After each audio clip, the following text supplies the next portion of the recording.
श्री संत माऊली ज्ञानेश्वर महाराज की जय। गुज सांगे सौमित्र कानी राक्षस मायावी वनी सीताने तिला छळोनी सावधानी रक्षावी। सर्व देवमे गुरु गुरु सर्व देवता विश्वमय गुरु। ज्ञानियाचा महामेरू वैराग्य मूर्ती प्रेमाचा सागर आणि ज्ञानेश्वरीचे आद्य लेखक श्री ज्ञानेश्वर महाराज यांच्या चरणी वंदन करून आणि ज्यांनी पाण्यावर बसून ज्ञानेश्वरी वाचली, अंधश्रद्धेचं निर्मूलन करण्यासाठी, पशुहत्या बंद करण्यासाठी, कुठल्याही माणसाचं जर अतिरिक्त दुखलं तर तुम्ही तुमचा विचाराचा ओघ बदलता, कमीत कमी आपल्या समाजाला तरी बदलू नये। ज्ञानेश्वरी कशासाठी वाचली होती पाण्यावर? सगळे माझ्याकडे या, माझ्या पाया पडा, मी संत आहे सिद्ध करण्यासाठी। ज्या वेळेस कलेक्टर कडून लेटर आणलं गेलं आणि पशुहत्या बंद करा, कुठल्याही देवाच्या नावावर त्याला पशुहत्या देणं ही अंधश्रद्धेचं लक्षण आहे, यासाठी बाबांनी अर्ध आयुष्य घालवलं।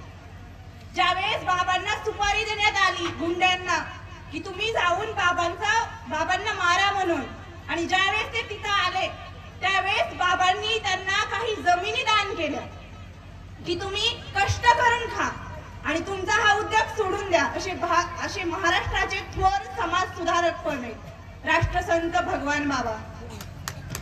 16व्या वर्षी स्वराज्याची शपथ घेणारे शिवाजी राजे, एका पाटलाने मुलीवर एक बलात्कार केला म्हणून त्याचे पाय कापले गेले।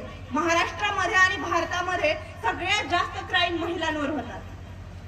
प्रत्येक इतिहासाच्या मागे एक कन्सेप्ट आहे, स्त्री। कुठलंही युद्ध झालं तर छल हे पहिलं कारण आहे। 1808 ला औरंगजेबाचा मृत्यू झाला। शिवाजी राजांच्या घरामध्ये त्यांच्या पत्न्या होत्या, काही सावत्र मुलं असल्यामुळे त्यांच्यामध्ये फोड पाडण्यात आली आणि इंग्रजांची सत्ता भारतावर स्थापन झाली। जवळपास 150 वर्ष इंग्रजांनी या भारतावर राज्य केलं। हे मानसिक गुलामगिरीचं लक्षण आहे। 150 वर्ष सत्ता असते। कुठलीही गोष्ट जर स्वीकारायची असेल, रामायण असो महाभारत असो, वैचारिक दृष्टिकोन चांगला असला पाहिजे। सांगण्याचं उद्दिष्ट हेच आहे की आजही या ठिकाणी रावणाने सीताला अपहरण करण्याचा जो प्रयत्न केलेला आहे त्यालाही छलाचाच म्हणजे आधार घेतलेला आहे। 1947 ला ज्या दिवशी भारत देश स्वतंत्र झाला आणि भारत हा विविधतेने परिपूर्ण असलेला देश आहे, मला हे सांगणं गरजेचं वाटते की छंद किती कठीण असतो। ज्यावेळेस इंग्रजांची सत्ताही संपली, परंतु एक विचारवंत होता इंग्लंडचा, त्याचं नाव मला नाही आठवत, त्याने भारत देशाला म्हटलं की भारत देश हा वाळूच्या कणांचा ढिगारा आहे। इथे विविध जाती, विविध धर्म, विविध व्यवस्था, विविध पंथ आणि विविध समुदाय एकत्र राहतात आणि तुम्ही कितीही प्रयत्न केले, जसा वाळूचा कण एकामेकांना चिटकू शकत नाही तसा हा भारत कधी एकसंघ राहू शकत नाही। आणि त्यावेळेस या दलित समाजाला अस्पृश्य समजलं जात होतं। तोही एक जातीयतेचा सगळ्यात मोठं उदाहरण होतं। ठीक आहे ना, ईश्वराने जाती व्यवस्था निर्माण केलीही असेल, परंतु त्याच्या न्यायशास्त्रामध्ये आपण वैयक्तिक अमानुषकीय रूढी परंपरा लाभवण्याचा अधिकार उच्चवर्णीयांना नाहीच आहे। वैश्य आहेत, शूद्र आहेत, सेवा करतात, चांगली गोष्ट आहे, आणि धर्मनिरपेक्षतेचा अर्थ समजून सांगण्यासाठी हा मुद्दा क्लिअर करते की त्यांनी सांगितलं की वाळूचा कण आहे, जसं एकत्र येऊ शकत नाही, हा भारत कधीही टिकणार नाही। आणि त्यावेळेस ज्या भारतीय राज्यघटनेचे शिल्पकार होते डॉक्टर बाबासाहेब आंबेडकर, त्यांनी धर्मनिरपेक्ष हा शब्द वापरला।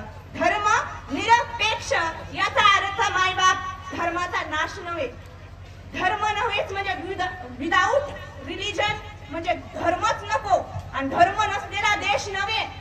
ज्या देशात विविध धर्म एकत्र राहतात, ज्या देशात सर्व धर्मांचं पालन करण्यासाठी सर्व धर्मांची पूजा विधी करण्याचा अधिकार दिला जातो, असा भारत देश त्यांचं महत्त्व सांगत होते ते।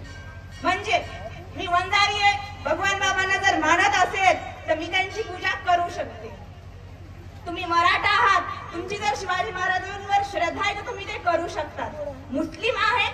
मशिदीमध्ये तो त्याची काय असेल प्रार्थना तो करू शकतो. आपण राम मंदिरात आपली प्रार्थना करू शकतो.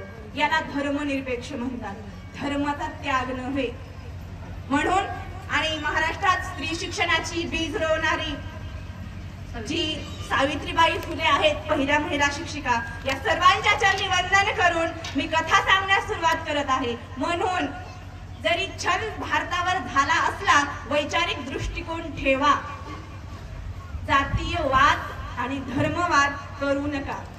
हा भारत विविधतेचा आहे. पश्चिम बंगाल, कन्याकुमारी, इकडं वर जम्मू काश्मीर, इकडच्या टोकाला गुजरात, जर पाहिलं तर सगळे विविध धर्मीय एकत्र राहावंच लागेल. आणि एकत्र राहण्यासाठी जे गरजेचं असेल ते करावंच लागेल.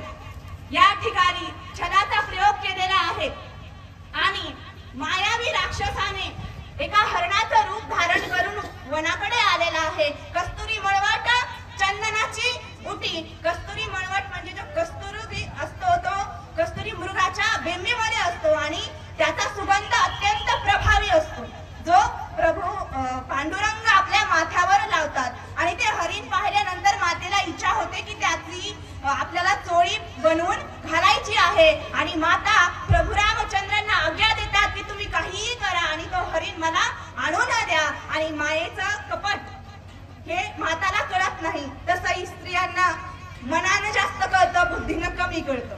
शास्त्रातही आहे आणि रियालिटी मध्ये पण आहे. त्या मनानं हवळ्या असतात, जास्त विचार करतात. एका मुलाचा सांभाळ जितकी स्त्री करू शकते तितका पुरुष नाही करू शकत. मग ती मॉडर्न असेल, अनमॉडर्न असेल, जुना असेल किंवा नवा असेल. पुढे मृग